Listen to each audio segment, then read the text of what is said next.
ఒక వ్యక్తికి చాలా ఆసక్తి ఉంది ఆత్మసాక్షాత్కారంలో. అతని అన్వేషణ అంతా తనకు ధ్యానం నేర్పించే గురువును కనుగొనడమే. అతను ఒక గురువు నుండి మరొక గురువు వద్దకు వెళ్ళాడు కానీ ఏమీ జరగలేదు. సంవత్సరాలు గడిచాయి. అతను అలసిపోయాడు. అప్పుడు ఎవరో అతనితో, మీరు నిజంగా కోరుకుంటే గురువును కనుగొనాలంటే మీరు హిమాలయాలకు వెళ్ళాలి. ఒక సాధువు ఎక్కడో నివసిస్తున్నాడు హిమాలయాలలో, తెలియని భాగం.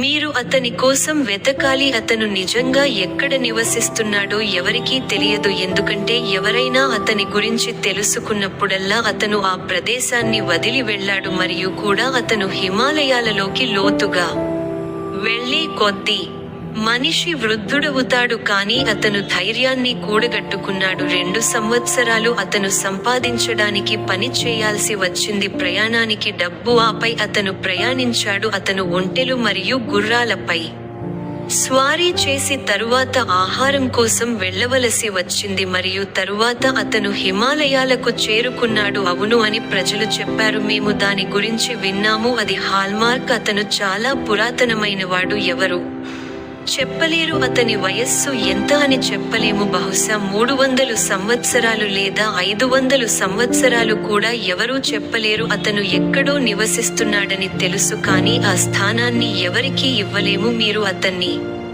ఎక్కడ కనుగొనవచ్చో అతనికి తెలుసు. మీరు దానిని కనుగొంటారు కానీ మీరు తగినంతగా వెతికితే అది అక్కడే ఉంది. మీరు దానిని ఖచ్చితంగా కనుగొంటారు.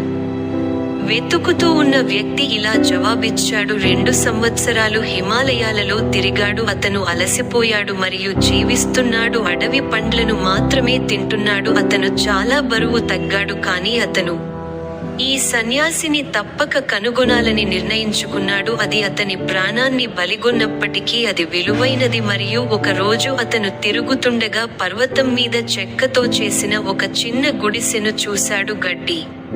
అతను చాలా అలసిపోయాడు. అతను నడవలేకపోయాడు కాబట్టి అతను పాకడం ప్రారంభించాడు. అతను హృదయాన్ని చేరుకున్నాడు. తలుపు లేదు. అతను లోపల చూశాడు కానీ లోపల ఎవరూ లేరు. మరియు లోపల ఎవరూ లేరు కానీ లోపల ఎవరూ లేరని అన్ని సూచనలు ఉన్నాయి. సంవత్సరాలుగా ఇది చూసి అతను చాలా నిరాశ చెందాడు. అతను నేలపై పడిపోయాడు.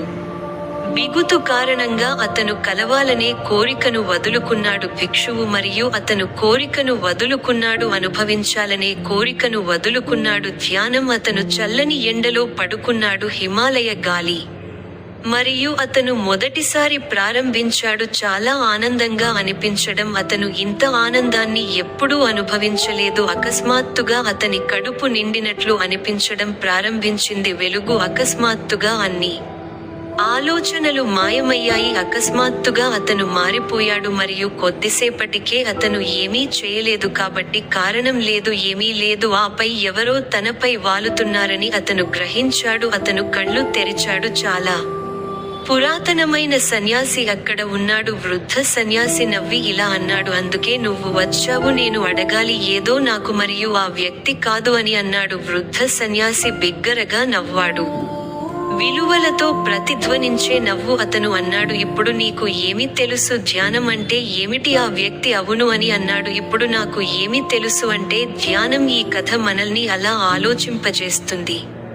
మనిషి అకస్మాత్తుగా అలా జరిగింది అనుభవించాడు ధ్యానం. మరియు మనం జాగ్రత్తగా పరిశీలిస్తే మనకు అది తెలుస్తుంది. అతని ఉనికి యొక్క లోతైన లోతు నుండి వచ్చిన వాదన, నేను ధ్యానాన్ని అనుభవించాలనే కోరికను వదులుకుంటాను. ఆ కోరికను, అన్ని ప్రయత్నాలను వదులుకోవడం ద్వారా ప్రయత్నం మరియు ప్రయత్నం అదృశ్యమయ్యాయి. ఆ క్షణంలోనే అతను ఇకపై ఒకే వ్యక్తి కాదని మీ మాట ఇవ్వండి మరియు దయచేసి అతను ఉన్నాడని మీ మాట ఇవ్వండి. నిశ్శబ్దంగా అతను ఎవరూ కాదు మరియు అతను తాకాడు అస్తిత్వం యొక్క అంతిమ స్థాయి. అప్పుడు అతను ధ్యానం అంటే ఏమిటో తెలుసుకున్నాడు. మనం ధ్యానం చేయడానికి ప్రయత్నించినప్పుడు మనం ధ్యానం చేయలేకపోవడం వల్ల ధ్యానం చేయలేకపోతున్నాము. అది జరగదు కానీ అది జరుగుతుంది. మీ మనస్సు కోరికలు లేకుండా మరియు మీ ఆలోచనలు ప్రశాంతంగా మారినప్పుడు ధ్యానం ఆకస్మికంగా జరగడం ప్రారంభమవుతుంది మరియు మీరు నిజంగా ఆనందాన్ని అనుభూతి చెందడం ప్రారంభిస్తారు. ధ్యానం అనేది లక్ష్యం లేని మానసిక స్థితి. కానీ మనం ధ్యానాన్ని అభ్యసించడానికి ప్రయత్నించకూడదని కూడా దీని అర్థం కాదు. మనం కళ్ళు మూసుకుని మన స్నేహితులతో ఏకాంత ప్రదేశంలో కూర్చున్నప్పుడు ధ్యానం జరగడానికి అనుకూలమైన వాతావరణాన్ని సృష్టిస్తాము మరియు మీరు ప్రయత్నిస్తూనే ఉండాలి. మీ జీవితంలో ధ్యానం జరిగే వరకు ఇది జరుగుతుంది నిరంతరం.